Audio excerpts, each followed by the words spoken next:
am I really gonna like fight over 30 naira, 50 naira? My life is at stake.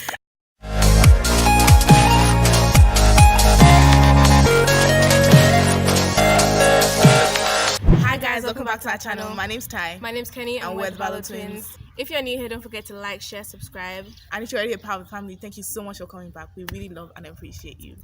First disclaimer, we are so sorry for the late uploading and the lack of information and all that stuff. We thought we were going to be able to keep up with all this stuff during school, and as you can see, it's been catching up to us, so we're very sorry, and we'll try to improve on that. We've changed locations again. As you can see, we're trying to find a stable location in Futa that's not ugly. So right now we're at Senate building, like in between Old Senate and New Senate, and like one bush area. Exactly, that's our life right now. Being a blogger is not easy.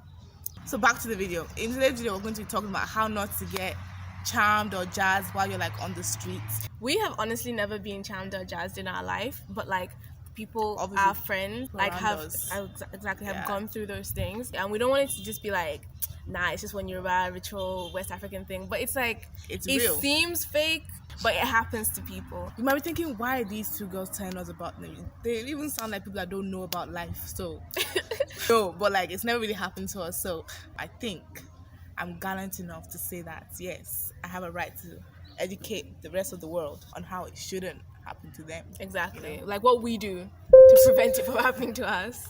Nah, it's just luck, fam. But anyway, let's get into it. My tip number one is keeping your belongings very close to you. If I have my backpack, my school bag on while going to Oja, I make sure that it's like at the front of me. I won't carry it like behind me. I'll make sure it's at the front of me, because those people have very nifty hands. And also they might pretend as if you dropped something. Exactly. And it's like, sister, you dropped something, and as soon as you touch you, you're just under the charm or the spell or whatever. So make sure you have your belongings. If it's like a small purse, make sure it's always like tilted to the front.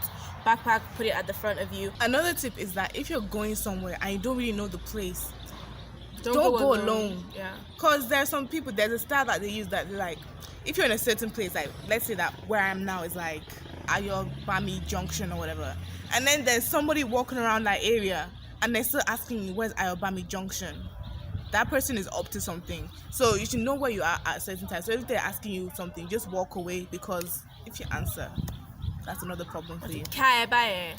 Another thing is, if you pass through Oja, like, you know, sometimes people have like stalls and the road would be very narrow. Like the woman was selling fish, raw fish. I once saw somebody, like, she was just passing by, she was rushing somewhere, and she accidentally made like maybe 2 fish or 1 fish fall. That woman was now screaming at her. So like, as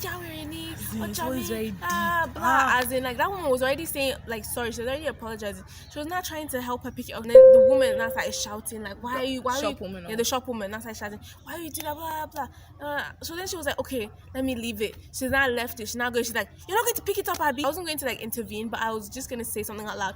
My friend just went, don't say anything, because that's how they like to do. They'll start arguments and they'll like might just charm that person, or like rain one kind of heavenly curse that will be like on their destiny's family for the rest of their life. So try not to like accidentally touch things. Don't touch things, and don't spill anything over. And even if you do, just apologize, pick it up, and walk away fast. Don't get in arguments with market women. Okay, next tip number 5. This should be your taxi experience now. Yes. Tip number 5. Right, so I was in this is it's a mini story, so bear with me. I was in a taxi going to Futa, and they picked me up around like Cathedral, and there was already somebody in the back seat that had been there before me.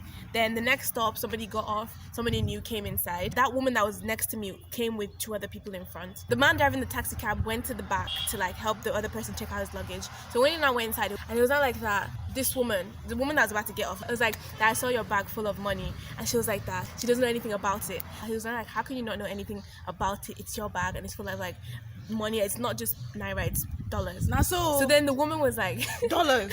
Okay. So she was like that. She found the money, blah blah. She wants to return it, blah blah. And the man was like that, I'm gonna take you to the police station. I'm gonna have you call all this stuff. And she's like, start begging in Yoruba. And then he was like, do you know what will happen? We'll go to one place and we'll split the money between all 4 of us inside the cab. Me, I was already thinking, these people that are gonna take me to one ritualistic place and cut me into the like like butcher's pieces. So me, I was just generally picking something. So then he was not asking everybody in the cab, do you think so? Do you think so? Do you want to do? Do you want to do? And me, I didn't want to talk with my accent. So he was not asking me, what do you think we should do to this woman? I was like, me more. And he's like, you don't know all this stuff. And I was like, me more, blah, blah, blah. So then, because I didn't want to talk to him in case I got charmed, I was like, okay, first saw. And he was like, I want to get down. He was like, you want to get down? You don't know, you want to get down, where are you from? Like, started asking all these stupid questions. I'd already given him the money, stupid me. I was supposed to get certain change, and I was like, my change? But then I was like, am I really gonna like fight over 30 naira, 50 naira? My life is at stake. So I just got down. I didn't even care. I'm like, this nigga, you're gonna share apparently like millions of dollars and you're still thinking about 30 naira, 50 naira, like what stupidity. So I got down. I went to Northgate. As soon as I got to school, I called my mommy, this is what happened though. So if you're ever in a cab and you have like any kind of stupid story that they want to start telling you, just get down. It was a very cool experience. I didn't like feel scared. It was more like, this shit is happening. Is this gonna happen to me? But like, I didn't want it to happen to me, but it was like, yeah. So yeah, that's basically what we do. So those are the 5 tips. We hope you enjoyed this video. If you want more juju type videos and superstition and all that stuff, don't forget to comment down below. Share this with people that you think need it. Yes. Like, comment, share, subscribe. Stay notified. Stay notified. Thank you for watching. Have a nice life. Salam.